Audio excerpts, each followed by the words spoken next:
Okay, so for this question, you've got a situation which has some, well, geometric properties that you need to deal with. And basically, it's a max-min question.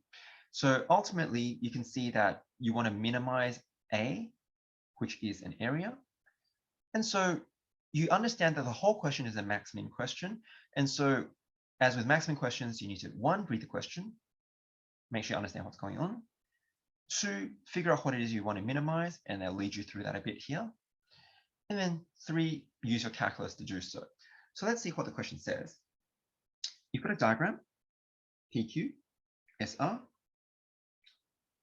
They are parallel ratings, so marked in for you over here, which are 3 meters apart.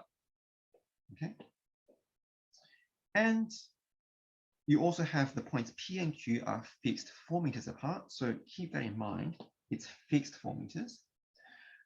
Two crossbars PR and QS intersect at T, as shown in the diagram, and the line through T perpendicular to PQ intersects PQ at U and SR at V. The length of UT is Y. And so the diagram has pretty much done a good job of putting all that information in for you. So we'll just focus now on the diagram. Now, the first question asks us to deduce that SR equals 12 over Y minus 4. So it's really a geometry question here. So one, we'll do SR. Two, you'll need to ultimately get the area of triangle PTQ and RTS, okay? And then you want to minimize this area. So that's the gist of the question. Now, SR, you want to find is 12 over Y minus 4. So the easiest way probably to do this is to consider similar triangles. So we'll do this on a new page. And we have basically just drawing your diagram quickly.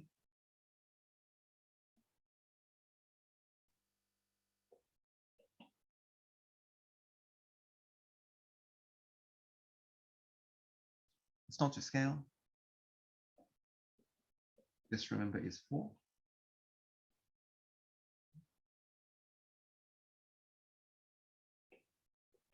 I'll just draw this one in different.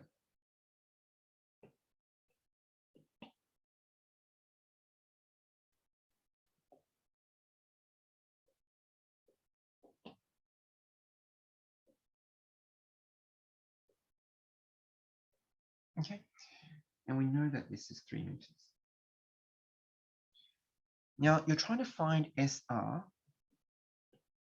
equals 12 over Y minus 4. And basically, it would be easiest to do similar triangles. So you can consider in triangle TPQ and triangle TRS, because we note that these are parallel, then angle TPQ must equal angle TRS. And the reason for that we'd give is they are alternate angles, because SR is parallel to PQ. And angle TQP must equal angle TSR for the same reason.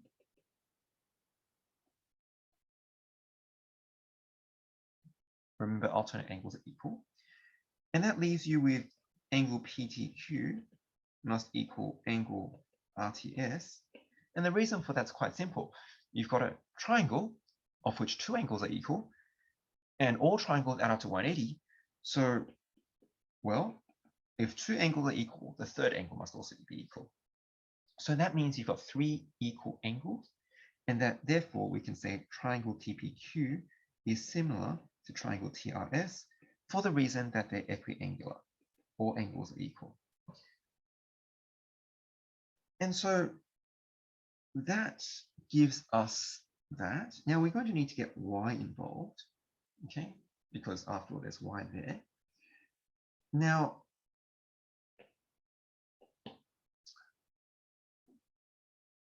it may have been easier to, well, basically, when it comes to your similar triangles, usually you do sides, but it's really any equivalent length.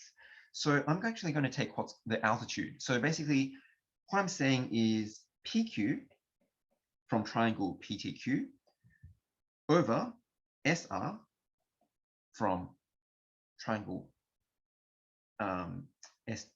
SRTS. They're the equivalent sort of sides. And unless we want to prove different triangles and so forth, we can basically just take TU from, again, same triangle, but this time we're taking the vertical line here. Taking this vertical line, the altitude is going to be over TV. So basically, we're taking corresponding, I guess, lengths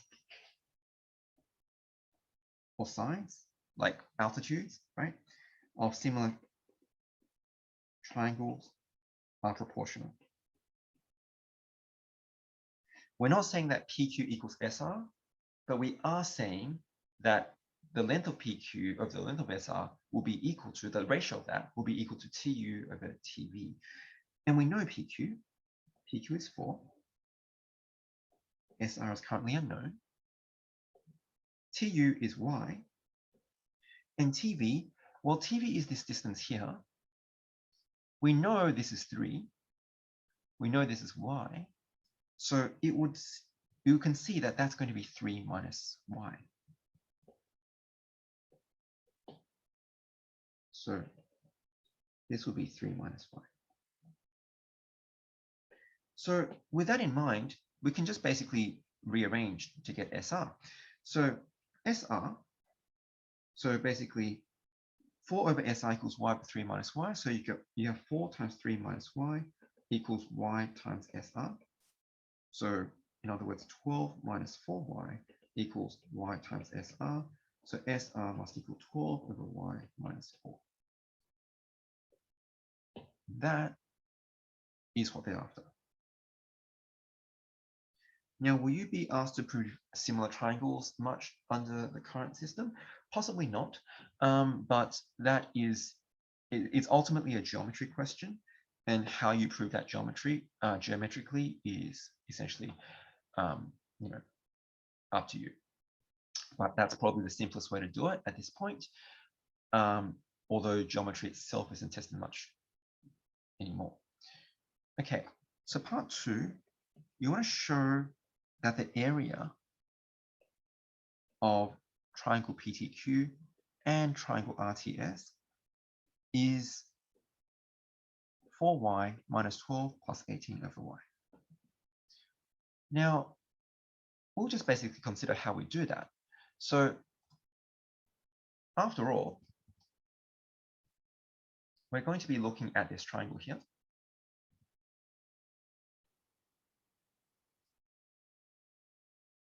So in other words, we want triangle PTQ.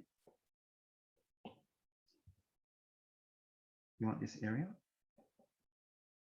And you want to find this area. And we know that this is 90 degrees. And we know this is 90 degrees. And remember, we've already found SR. I'm going to call, well, we know what it is. It's like 12 over y minus 4. And so really, to find the area of any triangle is half base times height.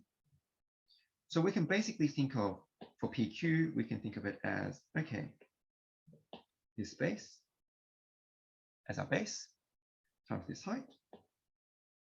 That seems very doable. We know that height is y. We know that base is 4. So that means very doable, 4 times y divided by 2. In the case of SR, we also know a base that we've already worked that out. It's 12 over y minus 4. And we already also worked out your height. We did that earlier. It's 3 minus y. So really, with that in mind, it's quite simple. A is the area of triangle PTQ plus the area of triangle RTS. But the triangle of PTQ is just going to equal well, PQ times TU over 2. And the triangle RTS is just going to be the length of RS, or SR, times VT over 2. Well, PQ is 4, TU is Y over 2. SR is 12 over Y minus 4 times VT, which is 3 minus Y over 2. And then it's a bit of algebra. That's that. Let's leave it as half. So 12 over Y times 3. So we'll expand it at the same time. So we've got 36 over Y minus 12, because 12 over Y times Y is going to give you 12. Then you're going to get minus 12 again. Then you're going to get plus 4Y, which seems you've got 2Y plus 18 over Y minus 12 plus 2Y, which looks like it's 4Y plus 18Y over Y minus 12. And if you check, that's what they wanted you to work out. And so that's how you get the area of the triangles, is indeed that. So at this point in a max-min question, we've worked out, well, one, something that we needed, SR. We've now worked out the area, the function. They've led you through that. They found the area A that you want to minimize. And you've got it in terms of Y. The next part asks you to minimize A, and you want to find the value of Y. Of course, keeping in mind that Y must be between 0 and 3. After all, the fixed length between the two things was 3, so Y can't be, it has to be as, either the biggest or the smallest. And now we want to minimize A. Now A is equal to 4Y minus 12 plus 18 over Y.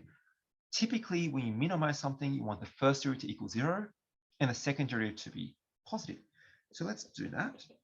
So it's going to be 4 minus 18 over Y squared. Okay, when you factorize, when you differentiate.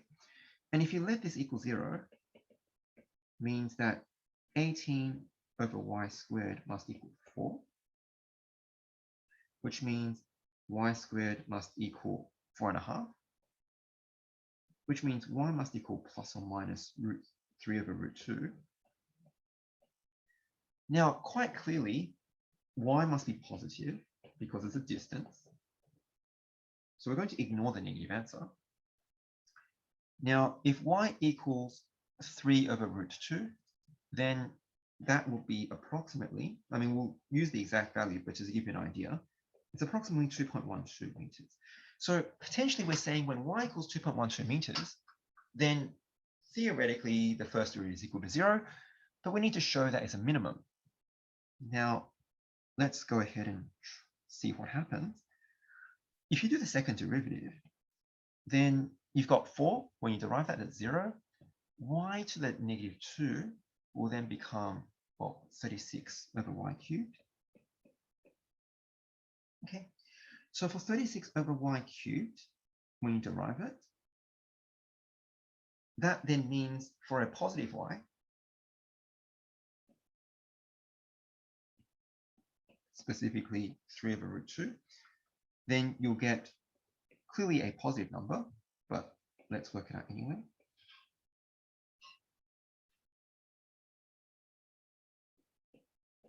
So that means you're going to get 36 times 2 root 2 over 27. So that's going to be, 4, 8 root 2 over 3. The key point, though, is that it's positive.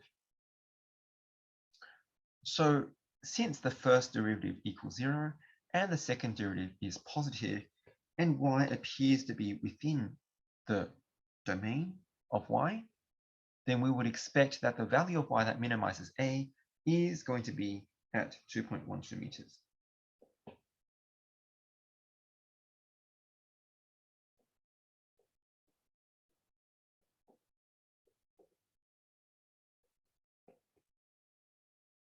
because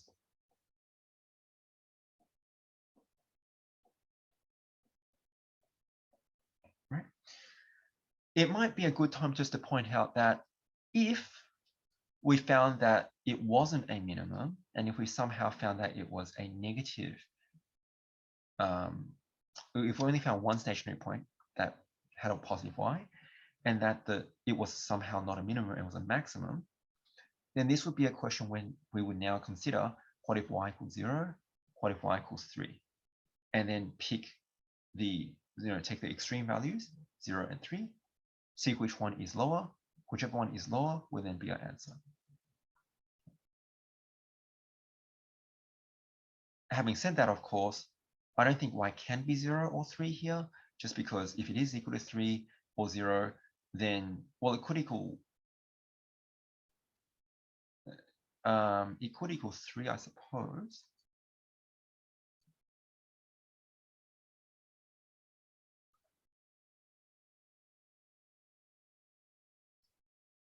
Well, basically the key thing is you need to think about the physical construction, because PQ must stay away at 4.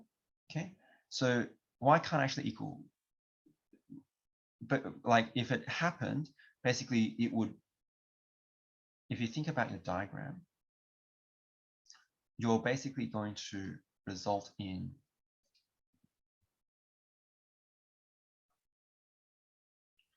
right, you're trying to change where this location of the t is. P and Q are fixed. If y equals 3, you're kind of going that way, right? PQ doesn't get skinnier, right? Remember, it's a fixed length.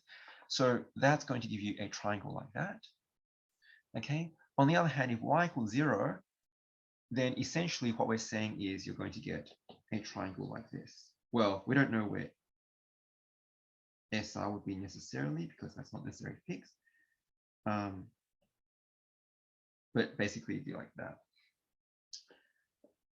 And so basically you can see that as t changes, as t gets closer to PQ, then the area of PQ gets smaller. As t gets closer to SR, the area of SR gets smaller. But it's when the sum of those areas are the smallest, and that's what we've worked out. Good. And basically that's how we will do the question.